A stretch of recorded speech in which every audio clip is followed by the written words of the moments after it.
This episode of Hopecast is brought to you by 901 PT. Solve your pain and stay active for a lifetime. Movement is medicine. Lights, camera, action. You're tuned in to Hopecast, a monthly rundown of all things Chris Hope Foundation.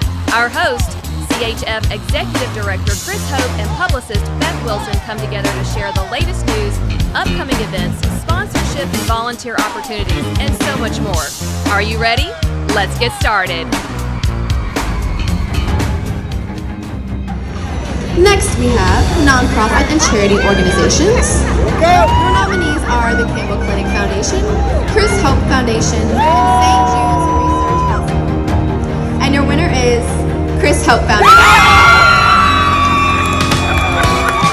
What's up, everybody? This is Chris with the Chris Hope Foundation, your Memphis' most commercial appeal person of the year, the founder of the commercial appeal Memphis' most nonprofit charitable organization of the year, voted by the people of this fine city, this fine state, this fine country, for people all over the place to allow this to happen. Thank you so much for allowing us to be number one for 2023.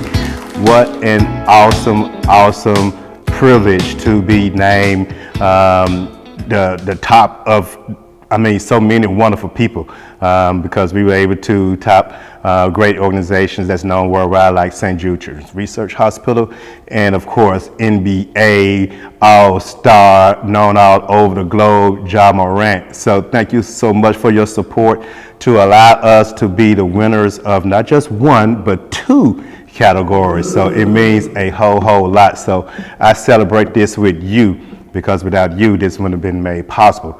Got a lot of things to talk about here. I hope everybody had a tremendous, wonderful, joyous Christmas with friends, family. Even if you spent Christmas alone, hopefully you love yourself enough that you was able to have a good time and be able to do some things with you, even if it was just sitting back on the couch, chilling, doing absolutely nothing, which is something that I personally would have enjoyed.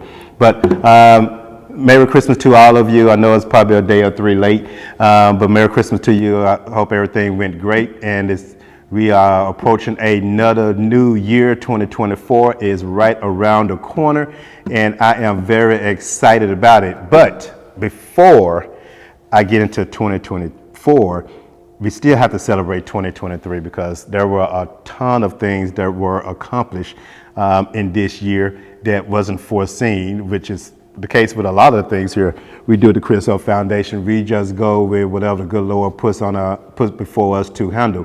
And so I want to start off by saying thank you so much to all of those who stepped up. We had a family in need, a local family in need, who was about to lose their home. And I reached out, sent out a hope alert, which is the first time I ever named it, but I sent out a hope alert asking many of you to donate so this family would not lose their home, because the uncle had a heart attack, and the kid that was in care was a hospice kid. Don't know his situation. I don't know if he's in end-of-life treatment or not, but they were about to lose their home, and I reached out to you to help pitch in so they won't lose their home, because they were several months behind. And I'm happy to say that they did not lose their home, because we were able to raise enough funds for them to get caught up and not lose their home. As far as I know, they were able to have a great Christmas at home. I did touch base with the social worker, make sure everything was okay. She said everything was great. So thank you so much for your support and stepping up and helping this family out. I can't thank you enough. Like I was saying, there are a lot of different things that happened in 2023. As many of you know, Viola and I took a trip to Milwaukee, Wisconsin a few weeks ago. And the reason for that is because we had a special gift for them. It just so happened to line up in the holiday season. But when I went there to visit, well, actually not to visit, to introduce myself and get to know the child life specialist and one of the members of the Children's Wisconsin Hospital Foundation.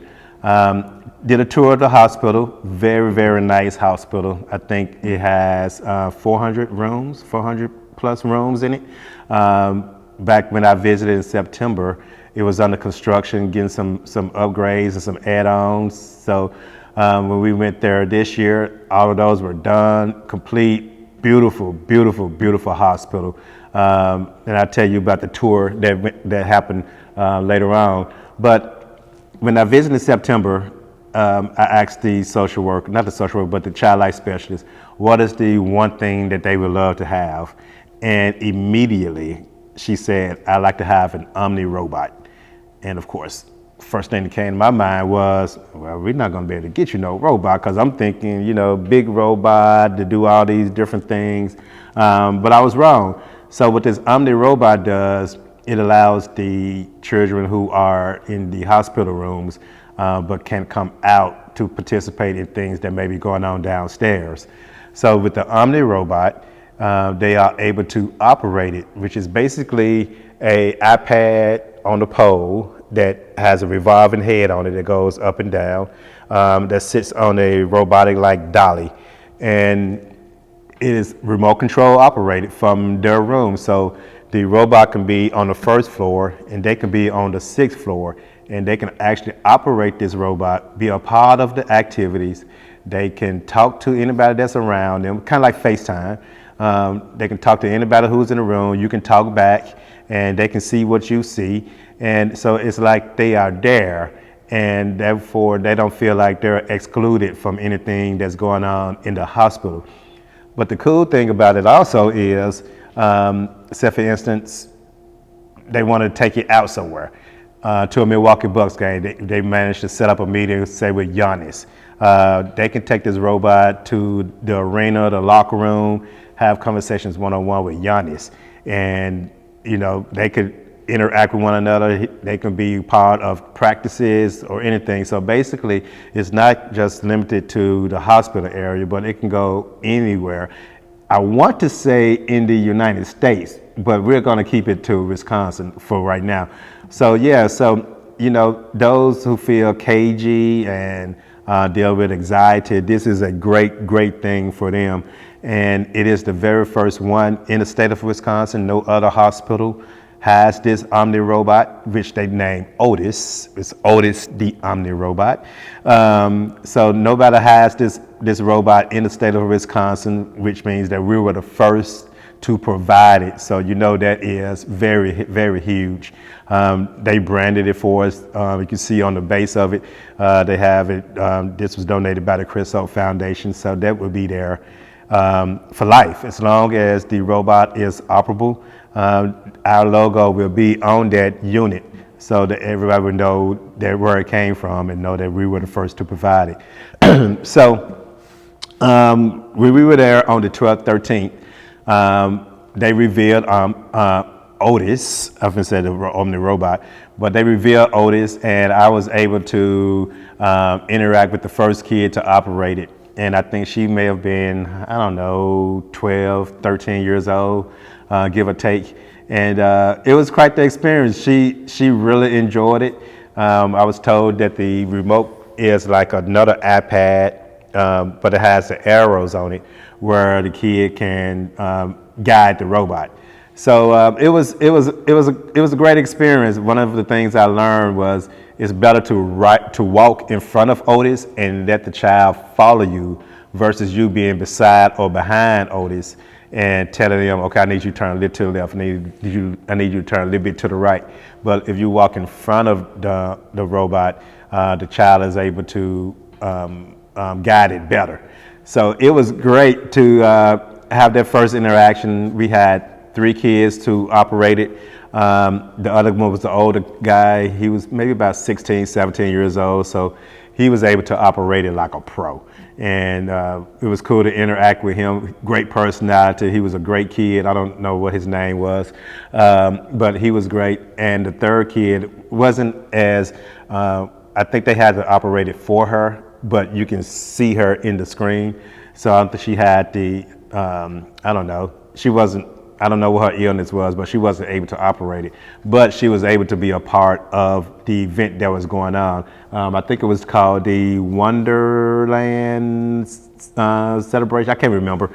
I popped the ticket up there. I can't remember what it was called. But yeah, so it was great to be able to be a part of something as huge as this. And not only to be a part of it, but to be the reason for it. And it was huge, not only for us, but it was huge for the hospital as well. It was great to see not only the kids full of smiles and happy about it, but to see the two child life specialists, they're just as happy because they were very shocked that we was going to get that for them. And so it was good to see joy all throughout the hospital, even by the people who were walking by going, "What is that? What is that?" It's just one of those things that we provided that's beyond what the Chris Hope Foundation mission is. I mean, we've done things, of course, like, about the pitch in for the Labana Green, which is a outdoor space for families to be able to come out and just relax, get away from it all, get some fresh air, to just kind of, find some kind of calmness about themselves, just get away from it all. We did a $25,000 pledge in support of that, and we have our own bench, which will have our name and our slogan on it, which is pretty cool. Hopefully that'll be completed real soon, but the space itself is very nice. So if you ever get a chance, definitely go by Labana and check out the Labana Green that's by the main entrance. So not only that, but we also got virtual reality goggles for the Children's Hospital in Birmingham, Alabama, which helps with their rehabs, which helps with their anxiety, which also help them to cope with all of the stresses that they deal with being hospitalized, being sick, being very sick. And Dr. Avey is very excited about the progress that's going on with those. Well, I said those, but we're supposed to get another set of virtual goggles for them. And it's great to see that we're having such an impact, not only here in the city of Memphis, but also all around the country, beyond providing arts and craft supplies for, I think, 6 different hospitals across the country. But to see that we're also stepping up technology-wise to help these kids, feel wanted, feel involved, and recover. So thank you so much again for your contributions, which allows this to be possible and for us to be able to expand beyond what our initial mission is. Now, don't get it twisted. We do still stand by our mission. We definitely take care of the families when they're having financial struggles, help bless the kids with different toys and things like this, or many other essentials that are there. Of course, we still have the CHF Family House, which is available to St. Jude families as well. So we're continuing that, but as time goes on, as we're going into our 9th year, we're realizing all of the bigger and greater needs there are out there, and we're in a position to provide them. And as long as we can do that, we're going to continue to. So I know that many of you are not aware of the upcoming events, well, you're aware of the upcoming events that we have going on next year. Of course, one of them being the CHF Swingwell Partners Golden Gala, which was a huge success this year. I think it was 270 people who signed up for it this year. And it was a wonderful, wonderful event. And so we are looking forward for the 2024 version of it. It's going to be held September 7th at the Hollering Center, which is a fantastic facility. And we felt as though it is great for what we're wanting to do as far as having something classy, something special, a space that fits pretty much our next level mindset, because we always want to go to the next level in everything that we do, no matter how big or small it may be. But I think the Hollering Center is a great space for us to have our next gala. And some things you can just vision. You can just look at it and say, you know what, this is perfect. I can see this going on, I can see that going on. And that's what I saw when I went to the Hollering Center. Other places that we visited, they were okay, but this place, just like the Kent did this year, it just grabbed me. And I was like, this is where it's gonna be. So yeah, September 7th, we have a VIP section again, and it's gonna be exclusive. It's gonna be separate from the whole area where the event takes place. It will be upstairs, and you will be able to just have your own thing. Of course, we're going to take care of those VIP people up there. And I hate to say it, if you don't get a VIP ticket, which will be limited, you're going to wish that you did, because you're going to be able to see everything that's going on upstairs. And I don't want you to be the one saying, man, I should have went ahead and got that VIP ticket. So as you can tell, I am not saying what we're going to do for the VIP section upstairs this year, because it's not quite finalized yet, but it's in the works, and it's going to be incredible. It's going to be awesome. The whole event, no matter if you're upstairs or downstairs, is going to be great. Right around the corner, April 20th, we're going to have our bowling tournament, our Give and Hope bowling tournament, presented by Blue Sky Courier. Registration for that will open probably next week. It's going to be at the same bowling alley as this year. With Billy Harvick's All-Star Lanes. I think it's going to be April 20th at 10 o'clock. So basically, the same time it's been the past few years. I don't know if we're going to do anything VIP-wise on that, but it's going to be the same group of 4. I think there's 40-something lanes at Billy Harvick's. But yeah, so get ready to register for that, as well as the gala. I don't know when the registration for the gala is going to be, but I know it's going to be soon. I know one of the things I'm considering is maybe coming up with a combo package, because I know a lot of you like to go to all of the events that we have.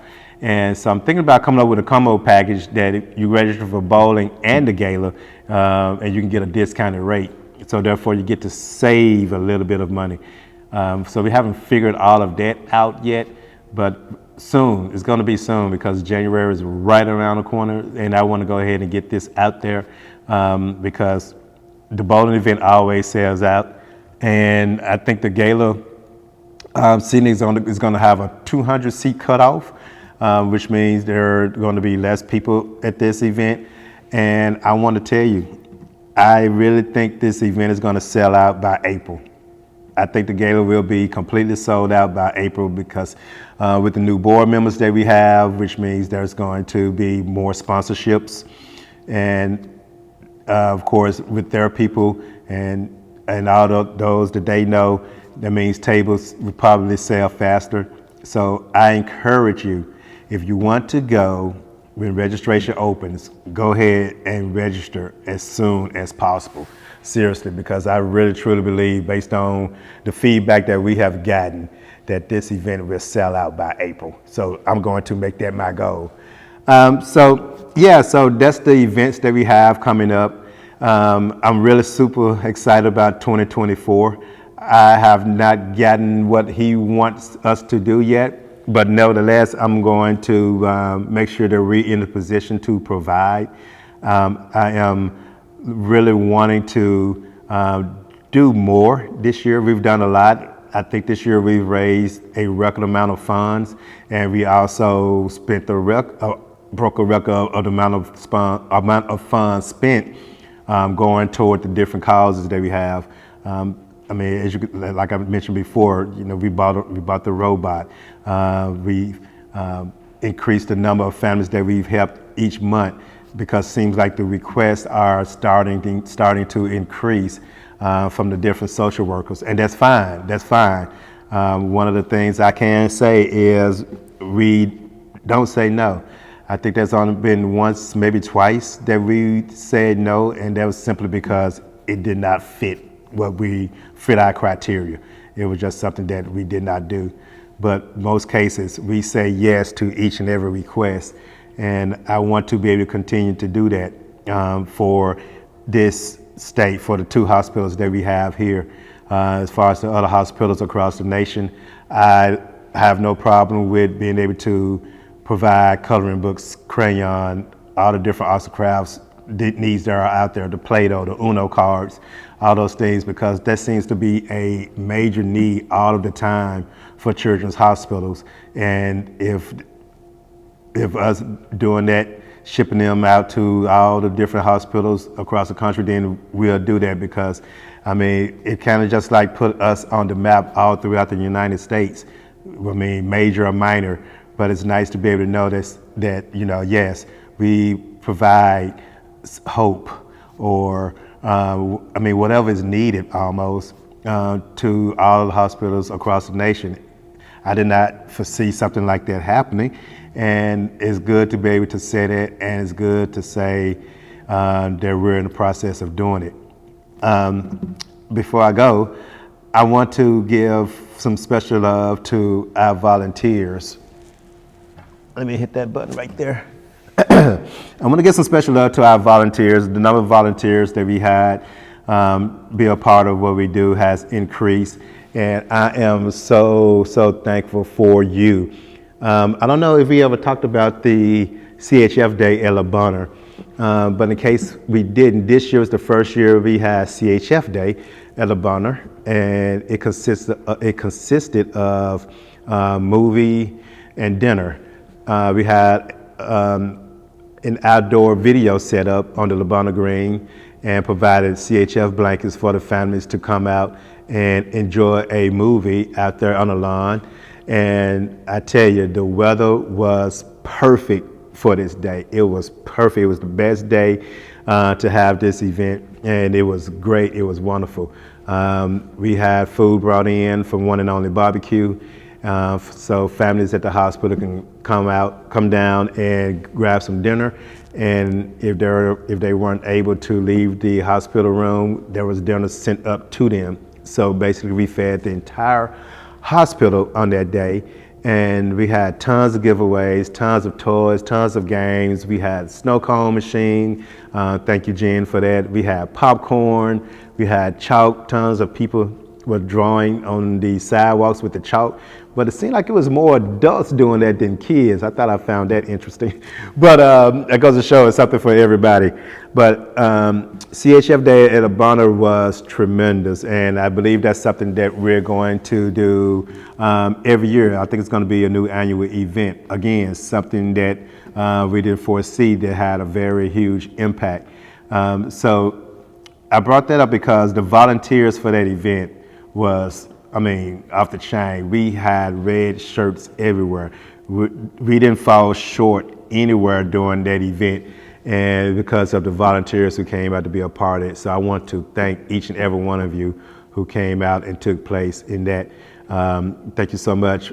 We'll be getting a list of things together that's going on in 2024, and hopefully we can still have those volunteers and additional volunteers to help make the events that we have, or Le Bonheur Children's Hospital have, so we can have their back as well, because they reach out to us all of the time to help with their event. So thank you so much for the volunteers, and so much thanks. I mean, it's a no-brainer to the donors, to the recurring donors who give every month, to the one-time donors, to our sponsors. I mean, literally, none of this is possible without you guys. None of it is possible. The growth that we've had since 2015 would not be made possible if it wasn't for you believing in what we do here at the Chris Hope Foundation, and wanting to be a part of it, and wanting to contribute to what I feel is a great cause. We make it a point to share everything that we do, so you can see how your funds are used. I know a lot of it wants to be going towards the cause, towards the mission, but you know, there are in-house expenses, but I'm happy to say that we have specific donors that cover debt specifically. So those who do the recurring donations or the one-time donations, your donation definitely goes toward the cause. All of these different things that we say we do, it goes towards that, and I thank you so much. Sponsorship opportunities are always available, so don't hesitate to reach out to me, or go to the website at chrishopefoundation.org and see what the different sponsorship opportunities are, as well as your opportunity to give donations as well. So thank you so much as we wrap up 2023. I have so much love for you. I have so much love for the staff. Thankful for God to allow me to be in a position to get the community involved and do all the different things for the families that we do. And it's a wonderful thing. And I'm here to tell you, 2024 is going to be no different, but it's definitely going to be some kind of growth there, as it should be. And, you know, I talk about 2024, but I must say, I'm really excited about 2025 because that'll be our 10-year anniversary. 10-year anniversary. And, you know, we're going to have to really do it up big in 2025. But we're not going to jump to 2024. We're going to rock, and we're going to do all the wonderful things that we do. Continue to have the Child of the Month. It's so much that we do, and so many things that we accomplish. You just get so caught up in it, and then you just move forward and look forward to the next thing. So I'm looking forward to the next thing, and thank you so much for everything. Appreciate you watching the Hopecast. Be sure to subscribe to us on YouTube for all the different clips that we may add there, and that's another thing that we've added that we don't really talk a lot about. So yes, so that's it. Try to keep from rambling, but I'm full of excitement, and I want to share everything that we have going on. And I mean, it's just a lot, and it's all good things. Thank you again for voting for us for the Charity of the Year, Nonprofit of the Year, and of course me as the Person of the Year. And hopefully we could do a back-to-back and win this thing again. And I'm looking forward to celebrating with you on this accomplishment. So until then, I'll talk to you soon. Have a wonderful new year. Don't get in trouble, and stay safe. Stay safe. And hope to see you again soon. Talk to you later. Bye.